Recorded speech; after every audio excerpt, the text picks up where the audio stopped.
Prendre notre série d'études dans l'épître de Jacques, chapitre 1. Et donc nous allons lire encore une fois les 12 premiers versets de ce chapitre 1, Jacques chapitre 1. Parce que, comme vous le voyez au début de cette épître, Jacques s'adresse aux 12 tribus qui sont dans la dispersion, mais surtout aux frères qui sont dans la foi. Donc, parce que vous lisez dans cette épître de Jacques, vous trouvez 15 fois le terme frère. Donc, il s'adresse aux frères, à ceux qui sont dans la foi, même s'ils sont d'Israël. Et il s'adresse aux 12 tribus, et vous pourrez dire, mais bon, il me semble qu'il y avait dans l'histoire d'Israël, il y avait un moment où les 10 royaumes, les 10 tribus du royaume du Nord, ils ont été emportés, et il me semble qu'ils ne sont jamais revenus. Donc, où sont ces 10 tribus? Et parfois, on a cette expression, on parle des 10 tribus perdues. Ce qui s'est passé, c'est que beaucoup de ces gens qui étaient parmi ces 10 tribus, eh bien, beaucoup sont venus rejoindre le royaume de Juda. Donc, ils voulaient rester fidèles à Dieu. Ils n'ont pas voulu suivre Jéroboam et ses veaux d'or. Et donc, ils sont partis en Israël. Donc, il y avait des représentants de toutes les tribus dans le royaume de Juda. Et donc, ces tribus sont préservées. Et c'est pour ça que vous pouvez lire dans l'Apocalypse, quand il parle des 144 000, il parle de 12 000 de chaque tribu. Donc, Dieu n'a pas perdu. Ils ont été emportés, mais elles ne sont pas perdues. Et là, il s'adresse justement à ces Juifs des 12 tribus d'Israël. Et donc, aussi, je voulais dire deux choses par rapport à la lettre. Comme il s'adresse à des Juifs, donc il n'est pas en train de parler à des Grecs qui ont un raisonnement linéaire, mais plutôt à une population sémite qui a un raisonnement circulaire. Et donc, parfois, nous les Occidentaux, parce qu'on est plus linéaire dans notre réflexion, eh bien, on est un peu perdu avec Jacques. On aime bien Pierre, et on aime bien Paul, mais dans Jacques, un peu perdu, on a l'impression que c'est juste une cumulation de notes, et qu'il a dit ça. Mais bon, comprenez que c'est raisonnement circulaire, ça veut dire qu'on fait un tour, et après on fait un deuxième tour, on ajoute encore une pensée, on revient, on tourne encore. Et Jésus parlait comme ça, souvent dans ses prédications aussi. Donc c'est une logique linéaire, circulaire, et donc on reverra plusieurs fois peut-être des pensées qui vont se greffer au fur et à mesure et augmenter jusqu'à la fin. Donc juste pour vous donner une idée, voilà, du contexte du livre de Jacques, qui s'adresse vraiment à des Juifs, et comme l'épître aux Hébreux qui suit ce système. Mais je vais lire à partir du verset 1. Donc Jacques, serviteur de Dieu et du Seigneur Jésus-Christ, aux 12 tribus qui sont dans la dispersion, salut. Mes frères, regardez comme un sujet de joie complète les diverses épreuves auxquelles vous pouvez être exposés, sachant que l'épreuve de votre foi produit la patience. Mais il faut que la patience accomplisse parfaitement son œuvre, afin que vous soyez parfaits et accomplis, sans faillir en rien. Si quelqu'un d'entre vous manque de sagesse, qu'il la demande à Dieu, qui donne à tous simplement et sans reproche, vous pouvez souligner ça, et elle lui sera donnée. Mais s'il la demande avec foi, sans douter, car celui qui doute est semblable au flot de la mer agité par le vent et poussé de côté et d'autre. Qu'un tel homme ne s'imagine pas qu'il recevra quelque chose du Seigneur. C'est un homme irrésolu, inconstant dans toutes ses voies. Que le frère de condition humble se glorifie de son élévation, que le riche, au contraire, se glorifie de son humiliation, car il passera comme la fleur de l'herbe. Le soleil s'est levé, avec sa chaleur ardente, il a desséché l'herbe, sa fleur est tombée, et la beauté de son aspect a disparu. Ainsi, le riche flétira dans ses entreprises. Heureux l'homme qui supporte patiemment la tentation, car, après avoir été éprouvé, il recevra la couronne de vie que le Seigneur a promise à ceux qui l'aiment. Que le Seigneur bénisse la lecture de sa parole, et nous voulons construire sur ce qui a été dit la semaine dernière, aller plus loin. Et donc, dans ce que nous allons trouver, c'est dans ces chapitres 1 et 2, c'est là où on trouve 11 fois le mot foi. Il y a encore une fois dans le chapitre 5. Mais dans le chapitre 1 et 2, c'est la foi. Et donc, même si nous, occidentaux, à cause de notre manière de penser, on aurait mis un autre titre, mais les chapitres 1 et 2, c'est sur la foi. Maintenant, la foi dans diverses situations. Et en premier, eh bien, nous allons voir dans ce chapitre 1, donc la foi dans l'épreuve, face à l'épreuve. Et en plus, il va parler de non seulement le fait d'avoir la foi, mais d'avoir la foi qui nous permet d'accéder à la sagesse d'en haut, dont on a besoin dans l'épreuve. Donc c'est un peu ce que nous allons voir ce matin. Et c'est intéressant que le mot foi, bien on le trouve une fois au verset 3. Et regardez ce qu'il nous dit, sachant que l'épreuve de votre foi produit la patience. C'est la première fois qu'il y a le mot foi, et il est associé à l'épreuve et à la patience. Et on trouve le mot foi aussi dans le verset 6. Il dit, mais qu'il la demande avec foi, sans douter, car celui qui doute est semblable au flot de la mer, agité par le vent et poussé de tous côtés. Et là, c'est associé à la prière pour la sagesse dans l'épreuve. Et donc, c'est bien, il est en train de traiter de quelque chose, il exhorte les enfants de Dieu, c'est une chose dont on a besoin, et donc nous voulons comprendre cela. Déjà, la semaine dernière, nous avions souligné le fait dans le verset 2, où il nous parle de cette joie complète, regardez comme une joie complète des diverses épreuves auxquelles vous pouvez être exposés. Il dit, les épreuves sont là non pas pour nous faire couler, les épreuves sont là, c'est justement pour nous encourager. Premièrement, c'est un signe que Dieu est en train de veut faire quelque chose et nous amener plus loin. Donc c'est un signe de son attention. Deuxièmement, c'est le moyen par lequel il emploie pour nous faire croître et approfondir notre foi. Et donc, nous ne voulons pas nous opposer, comme nous disions la semaine dernière, aux épreuves qu'il peut permettre, auxquelles nous sommes exposés. Quand il dit les épreuves auxquelles nous sommes exposés, eh bien, justement, c'est sur le trajet, et on arrive à ce point-là, puis il y a une épreuve. Et le Seigneur en est conscient, et il le sait. Il nous parle, il associe la foi.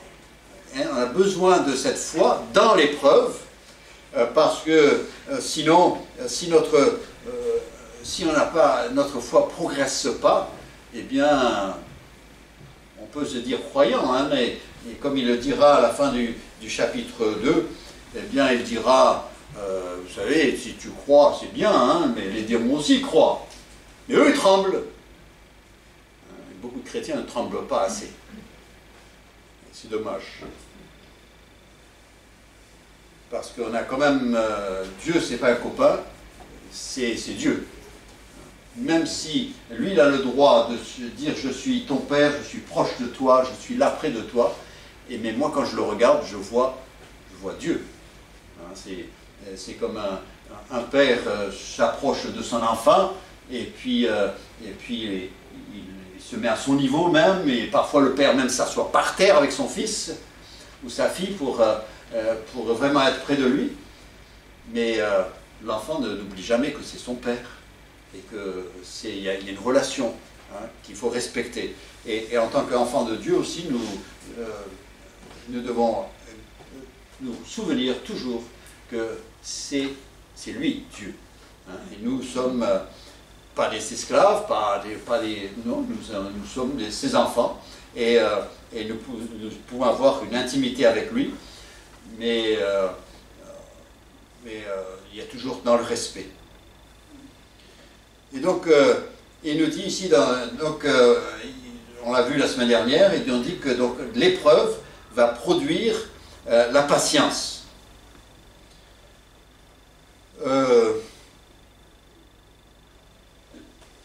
L'épreuve, je vais dire en passant, hein, l'épreuve n'est pas toujours physique. C'est pas le fait que je suis malade, c'est pas toujours le fait que j'ai des problèmes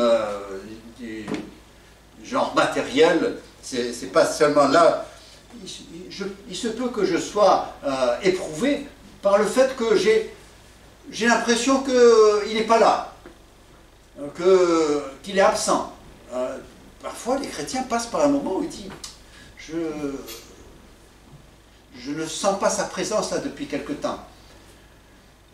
Le chrétien mature, il dit je sais qu'il est là même si je ne le sens pas. Parce qu'il est là, il est toujours prêt, il s'appelle Emmanuel. Mais parfois, vous voyez, vous pouvez passer un temps où vous priez, vous priez ceci, vous ouvrez la parole et puis il n'y a pas ce sentiment que j'avais il y a certain temps. Il dit, oui, mais sois fidèle dans l'épreuve. Il éprouve ta confiance. Tu n'as pas besoin de ressentir pour croire. Tu n'as pas besoin de voir pour savoir. Tu sais. Le témoignage de l'Esprit est là, la parole est là, elle te dit. Et hier, il y avait une petite vidéo là, que je ne sais plus où je suis tombé dessus. Il y a le maître qui a cette saucisse qui présente à son chien. Le chien, bien sûr, il était à tout excité, il veut manger cette saucisse. Et le maître c'était la maîtresse, elle pose la saucisse entre les pattes avant, et lui dit de ne pas toucher, et puis elle s'en va. Elle part à la cuisine. Démarche tout à fait inutile, elle n'a rien à faire à la cuisine. Et elle pose là, et le chien, eh ben, premièrement, il se tourne vers la cuisine, parce qu'il faut qu'il attende, il est obligé d'attendre que le signe vienne de là-bas, hein, donc c'est elle. Et puis à un moment, il regarde pour voir si c'est toujours là, mais il ne veut pas trop regarder, parce que si on regarde trop longtemps, on est tenté. Il se détourne vite. Et puis après un moment, ben, la maîtresse elle arrive, et puis elle vient, et puis après, là, il peut manger. Et on est là dans l'admiration.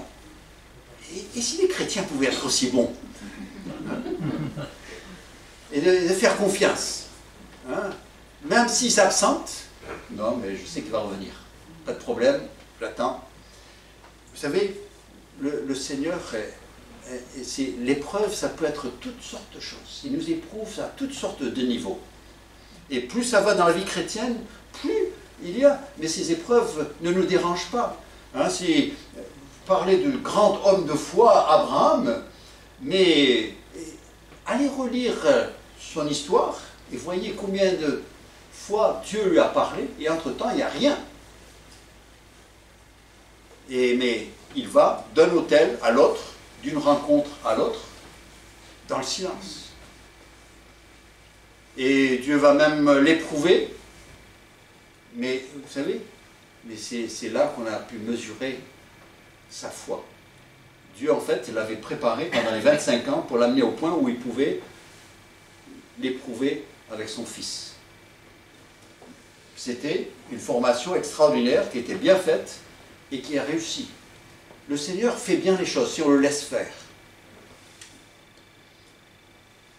Parfois, on croit que l'épreuve, c'est la croix que le disciple doit porter. Non, non, la croix que le disciple porte quand il suit Christ, la croix c'est autre chose. Hein, ça c'est ce qu'il subit parce qu'il est enfant de Dieu, parce qu'il est disciple. Et donc la croix elle peut être différente pour l'un ou pour l'autre. Ça c'est parce que je suis disciple, il y a des choses que je suis. Il y a aussi, l'épreuve n'a rien à faire avec ce qui peut être la conséquence du péché, donc le péché et la nature pécheresse, ou qui a à faire avec des péchés que j'aurais commis. Et après, il y a des conséquences, parce que, heureusement qu'on ne paye pas pour toutes nos fautes, mais parfois on en paye pour quelques-unes quand même. Mais ça, c'est pas une épreuve. Hein. Si c'est moi qui ai fait une bêtise et puis après je dis bah, je suis éprouvé. Non, non, non, non, ça c'est le salaire du péché et tu payes. Hein, ça c'est autre chose. L'épreuve, c'est ce stage de formation. C'est là où Dieu me fait passer par une étape où il m'éprouve et c'est pour me fortifier. C'est un stage, c'est une période de formation et où il s'intéresse à moi de manière particulière pour obtenir quelque chose de nouveau dans ma vie spirituelle. Et donc l'épreuve, c'est pour ça qu'il peut dire, regardez comme un sujet de joie les épreuves. Il ne dit pas les difficultés. Les difficultés, on en a, et ça ne s'appellerait pas difficultés si ce n'était pas désagréable. Hein? Mais l'épreuve, ça peut être pénible dans un sens, mais ce n'est pas le but. Le but, c'est pour faire croître. Hein? Donc, et c'est très différent de la tentation. Hein? La tentation, c'est autre chose. La tentation, c'est la faiblesse, c'est une passion que nous avons encore. Et donc le diable essaie d'utiliser cette passion que nous avons en nous pour nous faire chuter. Ça, c'est les tentations. Ça, c'est autre chose. Hein? On en parlera plus loin dans le chapitre. Donc, en fait, l'épreuve, ce sont ces expériences qui requièrent ma confiance dans le Seigneur et où la seule manière de traverser, c'est, eh bien, je ne sais pas où je vais, mais je fais confiance. Hein, c'est ça une épreuve. Elle exige que on entend une promesse du Seigneur, et puis on dit, ben lui, il garde sa promesse, donc je lui fais confiance, et j'y vais. Hein, c'est ça une épreuve. Hein, c'est un test. Où je montre que j'ai confiance en lui. C'est pour ça que la foi est associée à l'épreuve. Donc après, il nous parle donc il nous dit la foi, hein, l'épreuve de votre foi produit la patience. La patience dont il parle, c'est pas la patience du conducteur qui est là au volant et puis qui est pris dans un embouteillage et il ne peut pas bouger. Donc, on essaye de prendre ça de manière philosophique et puis il reste là. C'est pas de la patience, hein. Il n'a pas de choix, il ne peut pas faire autrement. Hein. Donc soit il s'énerve, soit il reste tranquille. Mais ça ne change rien. Hein. Il ne parle pas de cette patience-là. Il parle plutôt de cette patience ou cette persévérance confiante. Hein. J'ai confiance et donc je continue. Hein. Et là, c'est parce qu'elle s'appuie sur une parole qui a été donnée. Hein, ça arrivait souvent, quand j'étais en région parisienne, que j'allais accueillir des gens à l'aéroport Charles de Gaulle. Si vous avez été là, vous savez que c'est un grand aéroport. Et souvent, je devais aller rencontrer quelqu'un que je ne connaissais pas en plus, dans un aéroport. Donc, je disais aux gens, écoutez, dès la sortie, hein, dès que vous sortez, eh bien, restez là, bougez pas, je viendrai vers vous. Hein. Et c'est vrai que parfois, parce que moi j'avais de la circulation, je ne pouvais pas toujours être là juste au moment. Et donc je dis, mais bougez pas, restez là. Et s'ils restaient là, hein, s'ils faisaient confiance, et ils étaient patients, parce qu'il nous a dit de rester là, donc on reste là. On voit le monde partir, on voit tout le monde, et puis ils ne sont pas là. Mais si on fait confiance, là ils sont patients parce qu'ils ont confiance, c'est ce qu'il a dit. Et ça se passe bien. J'ai eu quelques fois où les gens, ils n'ont pas été patients, et puis tout d'un coup ils sont mis à me chercher dans l'aéroport. Et tout ce que ça a donné, ça a pris plus longtemps pour se retrouver. Et puis c'est moi qui ai payé le parking. Mais vous savez, le Seigneur, c'est pareil. Il dit, je t'ai promis, je t'ai dit. Et tu n'es pas resté tranquille. Tu n'as pas été patient. Tu n'as pas attendu que j'accomplisse ma promesse. Et donc, Pourquoi est-ce que je vais être patient? C'est parce que j'ai confiance, parce que j'ai foi. J'ai foi en la promesse, donc je suis patient. Je sais que hein, c'est l'enfant qui attend. Hein, notre fils, je peux parler de lui parce que c'était le mien, hein, mais il allait au conservatoire. Et puis normalement, il était là pour un certain moment, puis après maman devait passer et le prendre. Et parfois, les choses s'arrangeaient pour qu'il sorte plus tôt. Et il n'aimait pas attendre. Et donc, laissez-le à notre fils, il a toujours des idées. Il trouvait quelqu'un, il disait, il a fait deux, trois fois, il a trouvé quelqu'un, il a dit, écoutez, j'ai besoin d'appeler ma mère, j'ai été au conservatoire, puis elle n'est pas là, est-ce que... Et alors, vous n'avez pas un franc pour que j'appelle? Et puis, les gens, bien sûr, le pauvre petit gamin, là, ils l'ont aidé, appelé sa maman, ils lui ont donné la pièce, il a appelé, il dit, maman, j'ai payé, tu peux venir maintenant. Elle serait venue, c'est lui qui ne voulait pas attendre. Hein, c'était là. Vous savez, des fois, les chrétiens, on est ça avec Dieu aussi. Hein. On dit, mais Dieu, je ne sais pas pourquoi tu attends, pourquoi je dois attendre. Il dit, je sais pourquoi tu dois attendre, mais fais-moi confiance, sois patient. Je n'ai pas besoin de tout expliquer.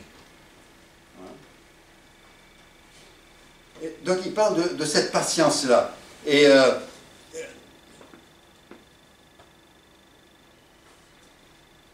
vous savez, Abraham a dû exercer de cette patience-là. Dieu a dit à Abraham, il dit, écoute, tu auras un fils, un héritier. Et Abraham, il prend de l'âge, hein.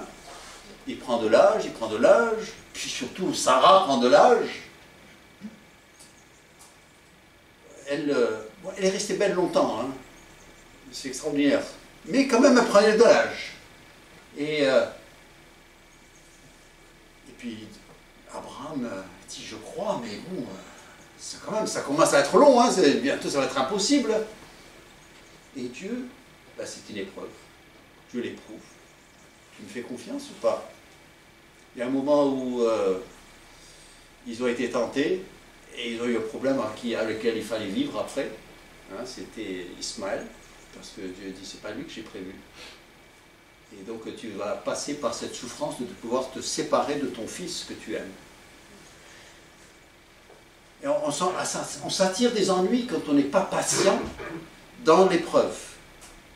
Hein, c'est comme l'enfant qui n'arrive pas à attendre que la fleur s'ouvre et donc il veut l'aider un petit peu. Et bien il gâche la fleur.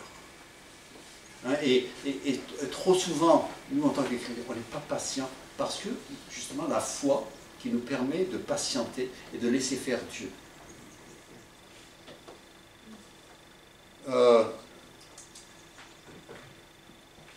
Ensuite, alors, il nous parle, il dit justement, voilà, la foi, l'épreuve de votre foi qui produit la patience, en vue de, comme on l'a vu dimanche dernier, afin que vous deveniez parfaits et accomplis sans faillir en rien.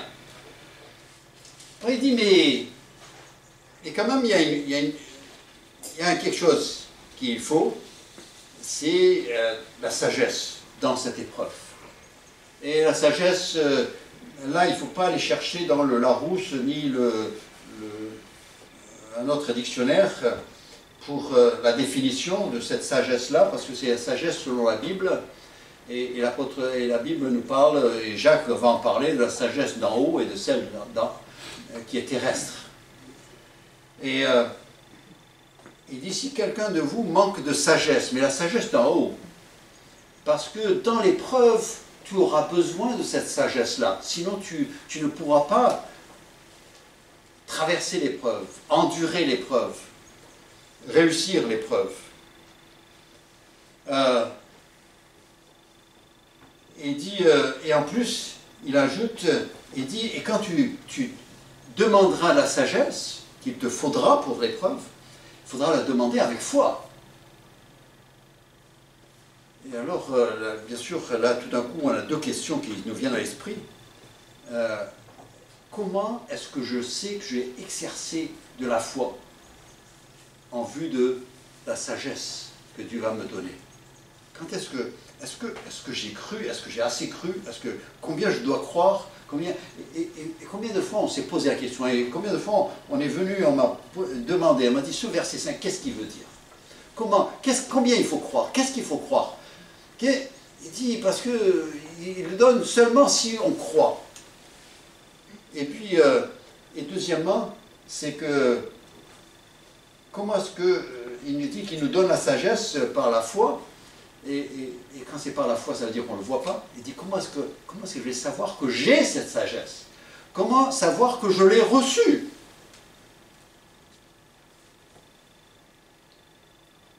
C'est des bonnes questions. C'est des bonnes questions. Et c'est important d'aller trouver la réponse justement chez Jacques, hein, puisqu'il a soulevé la question.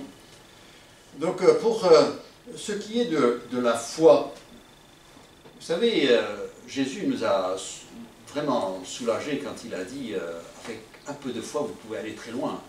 Heureusement pour nous. Hein. Mais il a dit avec très peu de foi vous pouvez faire de grandes choses. Ça nous rassure déjà. Je vais prendre l'exemple de Sarah. Hein. Si vous voulez regarder avec moi dans Genèse chapitre 18, Genèse chapitre 18, justement dans cette histoire d'enfant que Dieu a promis et puis qui ne venait pas. Genèse 18, et je vais lire les versets 11 à 15.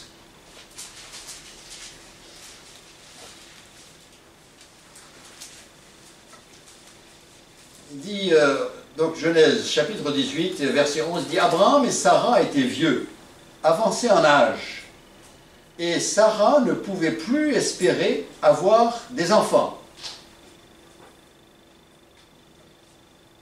Parce que juste avant, l'ange avait dit, eh bien, à cette époque, donc l'année prochaine, Sarah aura un enfant.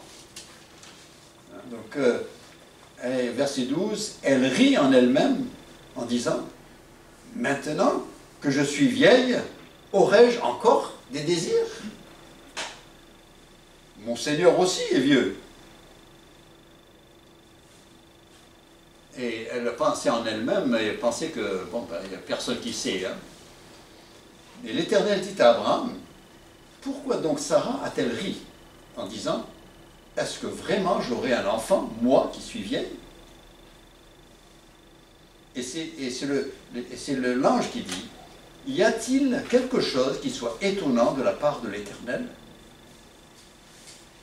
Il ajoute, « Au temps fixé, je reviendrai vers toi à cette même époque, et Sarah aura un fils. » Sarah mentit en disant, « Je n'ai pas ri, car elle eut peur. » Mais il dit, au contraire, « Tu as ri. » Alors, quand on lit ce passage-là, on se dit, Sarah, elle a manqué de foi. Sarah, elle n'a pas pu attendre. Elle a vu ce qu'elle a vu. Ses yeux lui disaient, écoute, monsieur, il prend de l'âge. Moi-même, j'ai vu dans le miroir, je suis encore belle, mais bon, c'est plus ce que c'était. Hein. Et bon, Dieu a promis, mais bon, maintenant, rien ne s'est passé. C'est trop tard. Et puis l'ange dit, l'année prochaine, tu auras un enfant. Elle rit. Alors, c'est à vous, je vous laisse faire votre opinion. Est-ce qu'elle a ri de joie ou est-ce qu'elle a ri de moquerie? N'importe quoi. Ou bien elle a ri et dit, waouh, ça vient, c'est pas vrai, j'aurai un enfant. Vous savez, c'est rire, il y a plusieurs manières de rire. Hein. Et là, on peut se demander, on dit, mais est-ce que Sarah a exercé de la foi? Ou est-ce que sa foi était arrivée au bout? Eh bien, regardez maintenant avec moi dans Hébreux chapitre 11 et au verset 11. Hébreux chapitre 11, verset 11. Justement, il fait référence à cette expérience-là. Hébreux chapitre 11, verset 11, il dit « C'est par la foi que Sarah elle-même, malgré son âge avancé, fut rendue capable d'avoir une postérité, parce qu'elle crut à la fidélité de celui qui avait fait la promesse. » Quand on lit Genèse, on dit, j'ai l'impression que sa foi a flanché un petit peu, hein, a diminué au moins. Et quand je lis ici, je dis, mais elle avait une foi ferme. Eh bien, rassurez-vous. Dans Genèse, c'est comment les choses paraissent ici sur terre. Dans le chapitre 11, c'est comment elles paraissent à Dieu. Vous savez, vous pouvez peut-être croire que votre foi, eh bien, il n'y a plus grand-chose. Mais vous savez, Dieu voit le cœur. Et lui, parfois, il nous attribue et il dit, non, non, je vois de la foi dans cette personne. Vous savez, des fois, nous, on est dur avec nous-mêmes, parfois, on est dur avec les autres, on dit, bah, il a abandonné la foi. Mais il n'a pas abandonné la foi. Parce que sinon, il ne serait pas venu vers toi pour te demander si est-ce que c'est possible que le Seigneur pardonne ou restaure. Vous savez, quand on ne croit plus, eh bien, on part, on disparaît. Et combien de personnes, même des personnes qui avaient marché avec le Seigneur, qui sont éloignées du Seigneur, et je les rencontre, je dis, mais où tu en es par rapport à la foi? Il admet que ce n'est plus ce que ça devrait être, mais il dit, mais je crois toujours, je crois que je suis sauvé. Mais c'est vrai, je vis dans la désobéissance. Vous savez, et ça, nous, on ne peut pas le voir, parce que nous, on ne voit que les œuvres, on peut voir que le fruit de l'arbre. Et pour nous, on dit, ben, la personne, elle a perdu la foi. Mais, vous savez, Dieu sait ce qu'il y a dans le cœur, et Dieu peut agir, et Dieu sait intervenir. C'est pour ça qu'on ne désespère jamais. Hein. Ne désespérez pas avec quelqu'un qui ne semble pas progresser, ou qui est reparti, ou qui... Ne désespérons pas, parce que Dieu voit ce que nous ne voyons pas. Et avec très peu, hein, en Genèse, Sarah ne semblait pas avoir beaucoup de foi. Mais Dieu a vu de la foi. Il a pu travailler avec, et elle est devenue enceinte. Et vous savez, ça nous rassure énormément. Hein. Et ne permettez pas au diable de venir nous dire, oh, toi, ta foi, le Seigneur, il n'a rien à faire avec toi. Hein. Toi, tu es minable comme chrétien. Mais alors, cache-toi. Le Seigneur dit non, viens, viens, avec la foi que tu as, avec le peu de foi que tu as, viens avec, comme tu es. Je peux faire de grandes choses. Vous savez, la première chose, c'est que parfois nous nous trouvons dans des situations, humainement parlant, et sans issue. C'est pas possible. Là c'est trop tard, c'est parti.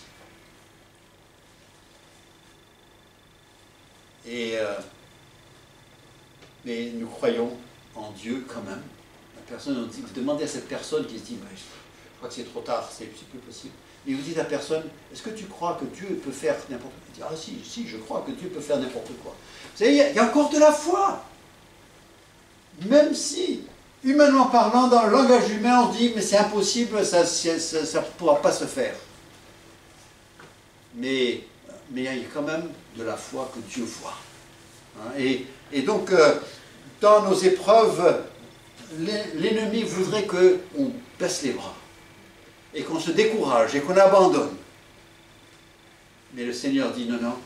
Il dit, écoute, demande avec foi, la foi que tu as, le peu de foi que tu as, exerce-la.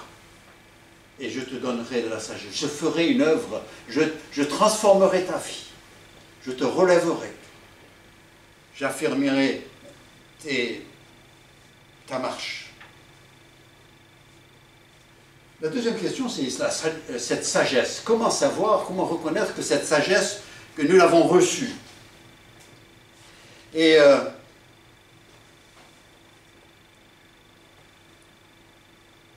le problème est lorsque nous abordons une épreuve sans être sous le contrôle de la sagesse d'en haut.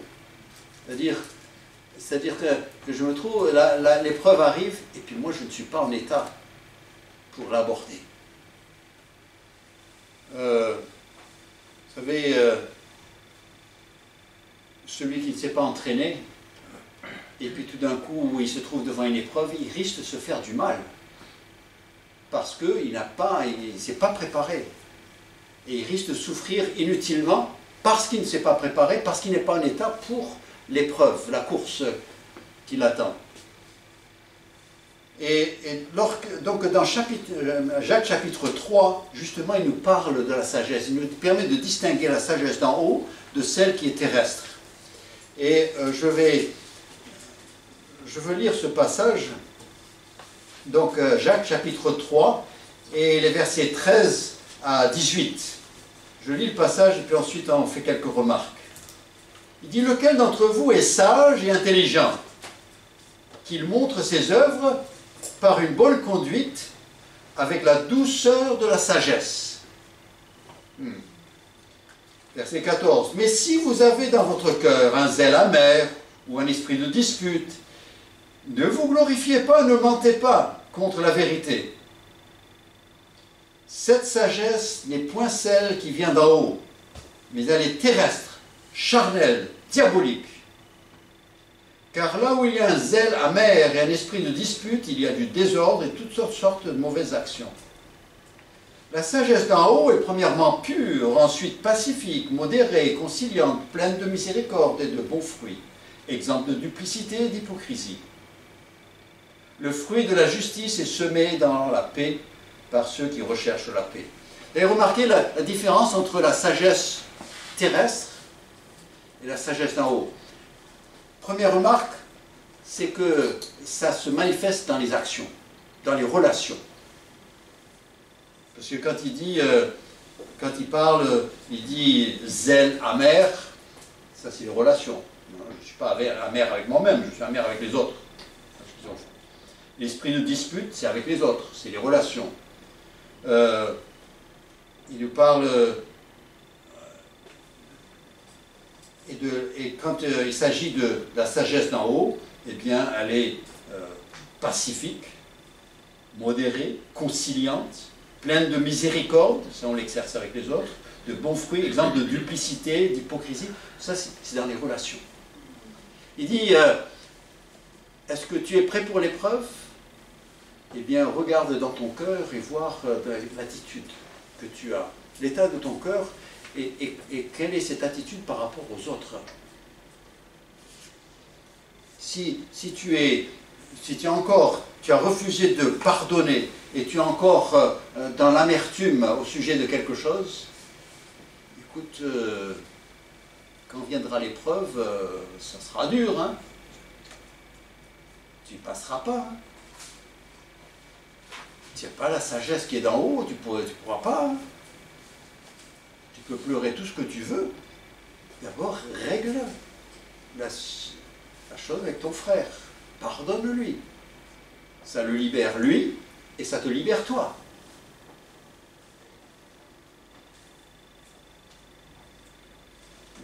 Plus souvent, hein, mon expérience, c'est que quand je suis peut-être fâché avec quelqu'un, j'ai du mal, j'ai vécu des choses, et puis ça tourne dans la tête, ben, moi, la plus souvent, c'est lui dort bien, mais moi je dors pas. C'est terrible, hein. Et j'appelle ça l'injustice. Ah, lui, oh. Et lui, il dort tranquillement. Il vit sa vie, et moi, tout est gâché. Pardonne. Libère-toi. Puis lui, ce qu'il a à faire, il a à faire. Mais toi, dans ton esprit, pardonne-le, même s'il ne demande pas. Au moins, toi, ça te libère. Lui, il est encore sous... Il n'a pas été pardonné, c'est son problème. Mais au moins, toi, tu as pardonné. Tu es libre. Tu peux vivre. Et puis, comme ça, tu es prêt pour la prochaine épreuve. Et le Seigneur pourra t'éprouver pour que tu puisses progresser. Il dit, si tu as un esprit de dispute, et pour un rien, tout de suite, je ne suis pas d'accord. Il dit, ça ne va pas, non? Mais ça, tu ne vas pas loin. Hein. Tu te fais remarquer dans l'église, ça c'est sûr. Mais pour ce qui est de l'épreuve, tu ne passeras pas.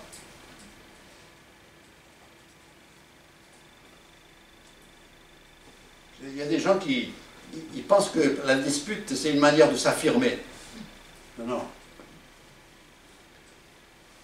Fais des œuvres qui glorifient le Seigneur, ce sera bien mieux. il parle de duplicité. Sans duplicité, sans hypocrisie, ça veut dire que ça caractérise l'autre. Et si je suis un chrétien du dimanche, mais pas de la semaine, et bien après quand l'épreuve ne vient pas toujours les dimanches. Hein. Ça vient parfois le lundi ou le jeudi. Et après là, tu n'es pas prêt.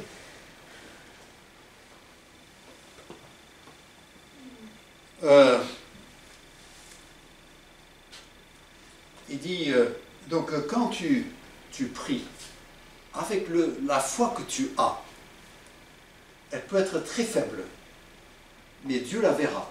Hein, et il n'éteint pas le lumignon qui fume, hein, le Seigneur. Il va se servir de cela et il veut t'aider. Mais toi, de ton côté, règle les choses. Et quand tu as cette sagesse qu'il te faut pour traverser l'épreuve, eh bien tu le verras dans ton attitude et ton cœur et ta manière de voir les autres et de penser aux autres. Et ton comportement avec les autres. Et puis pas seulement, parfois on arrive à bien se contrôler du point de vue de l'extérieur, mais toi tu sais ce qui se passe dans ton cœur. Et c'est grave d'essayer d'aller trop longtemps avec des choses qui démangent, qui rongent dans le cœur, dans l'homme intérieur, même si on arrive à paraître, hein, avoir le sourire, et puis on a assez de personnalité pour passer, il y a un moment où ça sort. Parce que l'épreuve, c'est comme quand on écrase une éponge. On découvre ce qu'il y a dedans. Et quand tu passeras l'épreuve, ça fera ressortir la réalité. Et puis si c'est de l'amertume, alors ça veut dire que ça n'a pas été réglé. Et le Seigneur, il fait ça pas pour nous humilier, pour nous rabaisser. C'est pour notre bien, c'est pour notre santé. Il dit, je reviens au chapitre 1, donc il dit, si quelqu'un d'entre vous manque de sagesse, qu'il la demande à Dieu, qui donne simplement et sans reproche, et lui sera donné. Vous savez, il y a une petite règle générale, il dit, Dieu est un Dieu qui donne simplement et sans reproche. Ça, c'est sa manière de donner. Simplement et sans reproche. Simplement, ça veut dire qu'il n'y a pas de grand... voilà, pas de problème, il donne. Jésus, c'était comme ça, hein. Quelqu'un voulait guérir, ben écoute, voilà, sois guéri. Il ne faisait pas toute une cérémonie, tout un truc comme de nos jours, on fait durer les choses pour avoir du programme, là. Hein, les sessions de guérison qu'ils ont de nos jours, s'il fallait guérir aussi vite que Jésus, ben, ils n'auraient pas de programme, il n'y aurait rien à mettre à la télé. Il donne simplement et puis sans reproche. Il dit, écoute, moi, j'interviens, je te donne, c'est pour que, hein, je te donne cette sagesse d'en haut, je la donne pour que tu puisses avoir des relations, pour que tu puisses. Il dit donc, la règle générale, il donne simplement et sans reproche. L'application particulière, c'est que quand tu demandes la sagesse, il te la donnera. Et tu demandes avec foi, même avec le peu de foi, et crois qu'il te l'a donné et commence à mettre en pratique, commence à le vivre. Hein, parce que la sagesse, elle paraît par nos œuvres. Hein, il nous a dit au chapitre 3 hein, qu'il montre ses œuvres par une bonne conduite avec la douceur de la sagesse. Il dit ça paraîtra. Si tu l'as, ça paraîtra. Tu auras toute une autre attitude. Donc, vous savez, les personnes que vous connaissez, qui sont vraiment attachées au Seigneur, eh bien c'est bizarre, mais elles sont toujours très douces, très gentilles, ils ne font pas de problème, ils ne cherchent pas l'attention. C'est ça la sagesse. Ils ne sont pas bruyants ces gens-là. Ils n'ont pas besoin de faire de démonstrations, ils n'ont pas besoin d'attirer l'attention, ils ne battent pas du tambour pour qu'on les regarde. Non, ils vivent cette sagesse d'en haut. Et nous, on est dans l'admiration. Il dit parce que celui qui n'a pas cette foi et qui ne demande pas, pour pouvoir demander cette sagesse, il dit au verset 1, mais ce qu'il la demande avec foi, sans douter, donc la foi c'est le contraire du doute, hein, ou le doute le contraire de la foi. Hein. La foi c'est je fais confiance, douter ça veut dire je ne suis pas sûr, hein, je n'ai pas confiance. Celui qui doute est semblable au flot de la mer, agité par le vent, il a dit celui-là, eh bien il n'est pas stable. Hein, celui qui doute, c'est une fois oui, une fois non, peut-être, non, je ne suis pas sûr, ceci, cela. Et vous savez, dans le doute, eh bien, c'est difficile d'avancer dans la vie chrétienne. Hein, c'est comme les milieux où ils disent qu'on peut perdre le salut. Et donc, ces personnes sont constamment en train de se demander « Aïe, est-ce que j'ai perdu mon salut là? J'ai fait quelque chose, est-ce que j'ai perdu mon salut? Est-ce qu'il faut que je le redemande ?» Ces gens-là, ils ne progressent jamais dans leur vie. Ils sont constamment en train de se demander s'ils sont sauvés. Le salut, ce n'est pas toi qui l'as gagné, ça n'a rien à faire avec ce que tu as fait. C'est une question, c'est Dieu qui le donne. Le don gratuit de Dieu, c'est la vie éternelle en Jésus-Christ, notre Seigneur.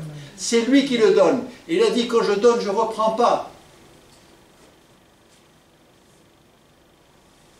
Maintenant, c'est à toi de vivre cette vie. Mais le salut, c'est lui qui le donne. À qui il le demande? Il dit sinon tu dans le doute, c'est une fois oui, une fois non, c'est par là. Et comme la mer, c'est en fonction de la direction du vent, les vagues vont dans cette direction. Il dit non, c'est pas ça. Et le verset 7, c'est encore, il dit, chapitre 1, verset 7, qu'un tel homme ne s'imagine pas qu'il recevra quelque chose du Seigneur. Il dit si c'est ça, alors là, Dieu ne peut rien faire. Si tu n'as pas la foi, si tu n'as pas même un peu de foi, qu'est-ce que tu veux qu'il fasse? Tu ne recevras rien du Seigneur. Parce que tu n'es pas en train de lui faire confiance. Et si tu ne fais pas confiance, il ne va pas programmer d'épreuves, parce qu'il va te faire du tort. Et donc il y a des chrétiens qui sont là pendant des années, ça ne progresse pas. Et on leur demandait un mot de témoignage, et bien leur mot de témoignage, ce que le Seigneur a fait, ça date de 25 ans. Il n'y a rien depuis. Et chaque fois qu'on les rencontre, c'est toujours la même histoire, et puis elle est ancienne, et avec le temps, elle devient de plus en plus ancienne. Et qu'est-ce que le Seigneur a fait pour toi dernièrement? Qu'est-ce qu'il est en train de faire pour toi maintenant?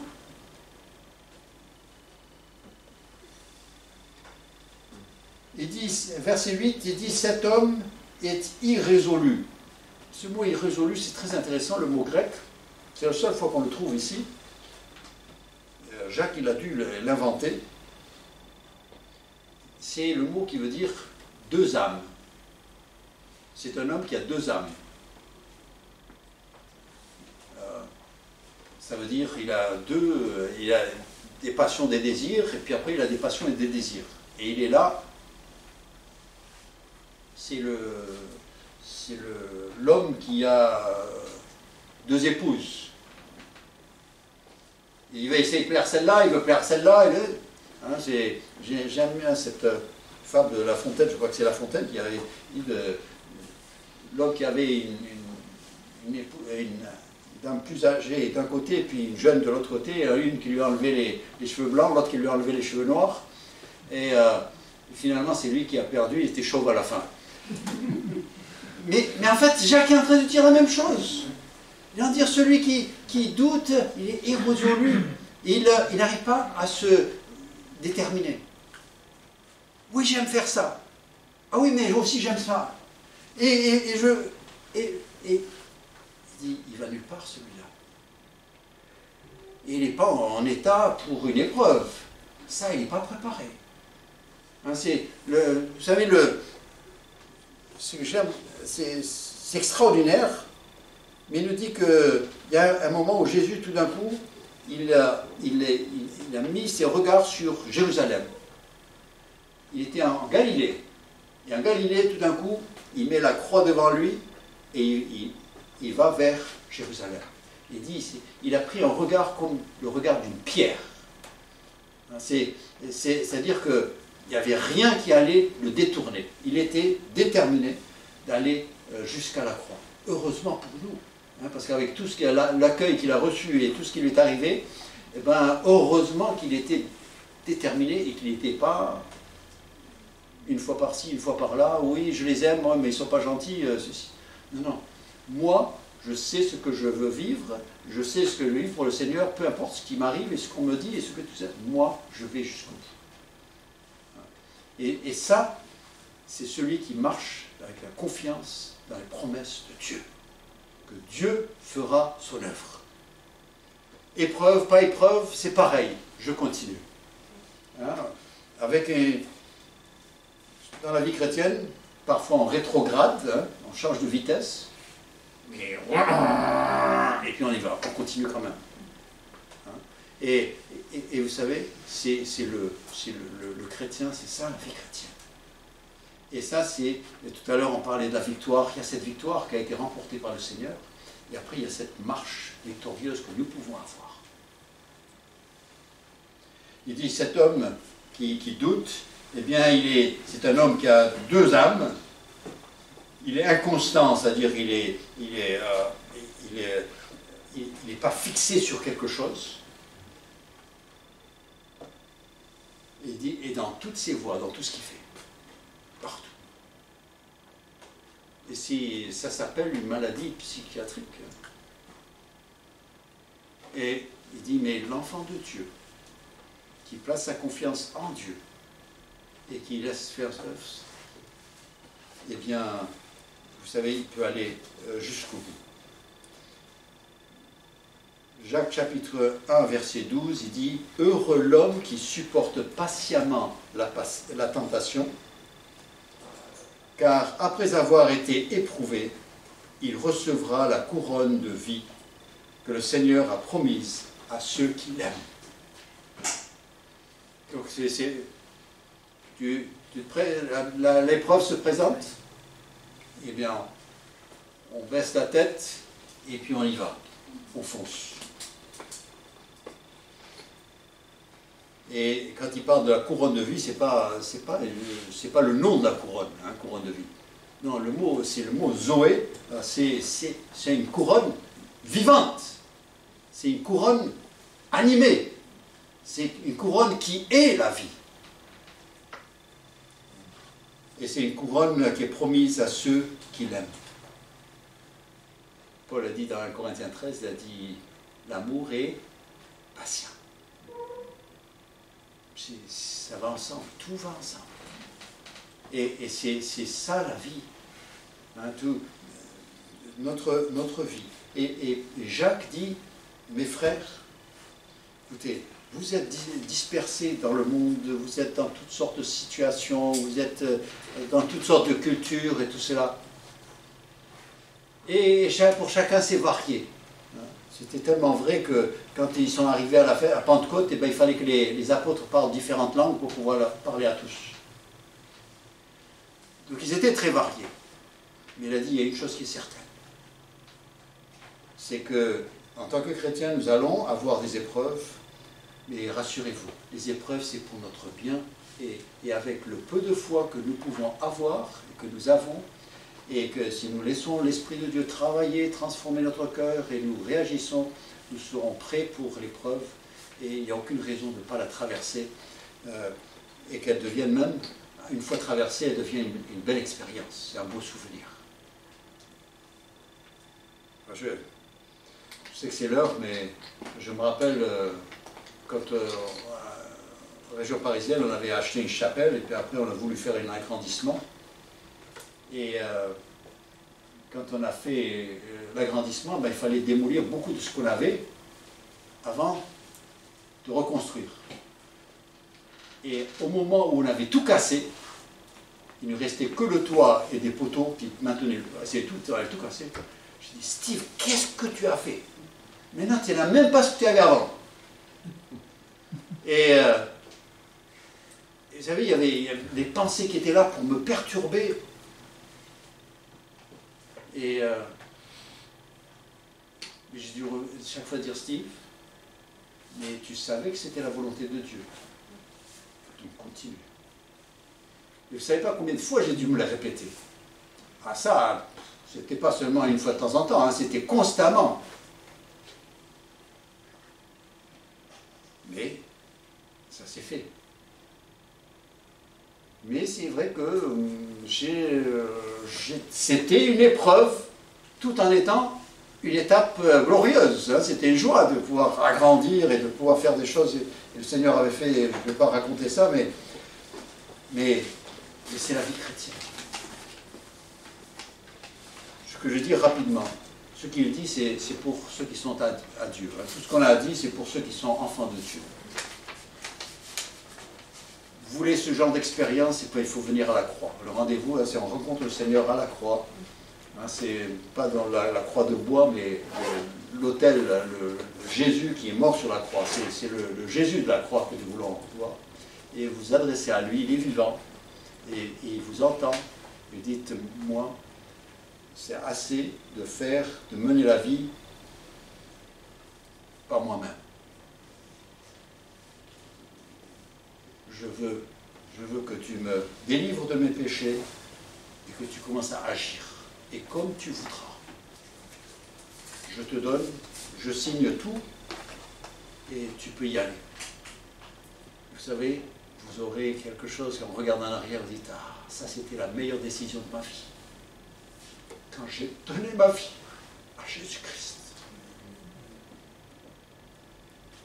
Et pour que ça reste une bonne expérience, il faut être obéissant.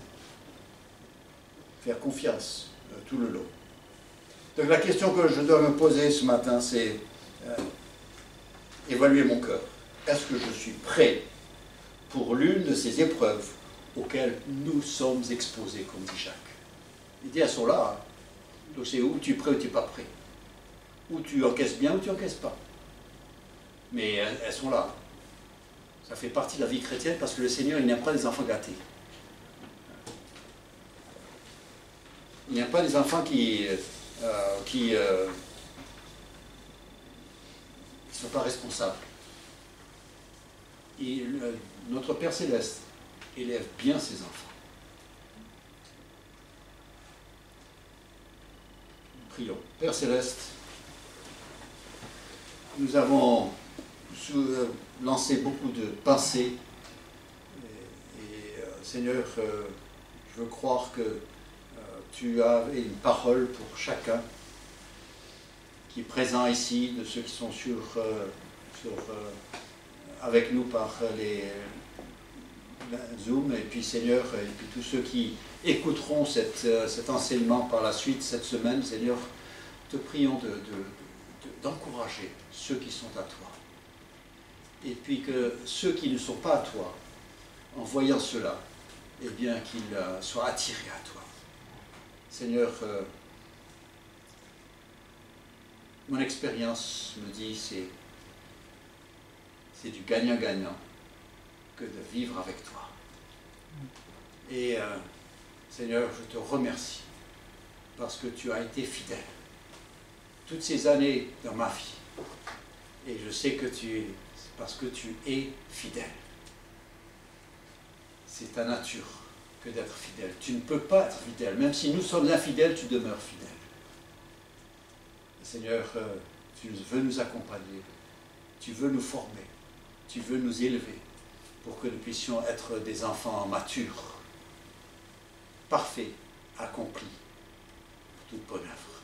Père, à toi toute la gloire et l'honneur au siècle des siècles. Amen.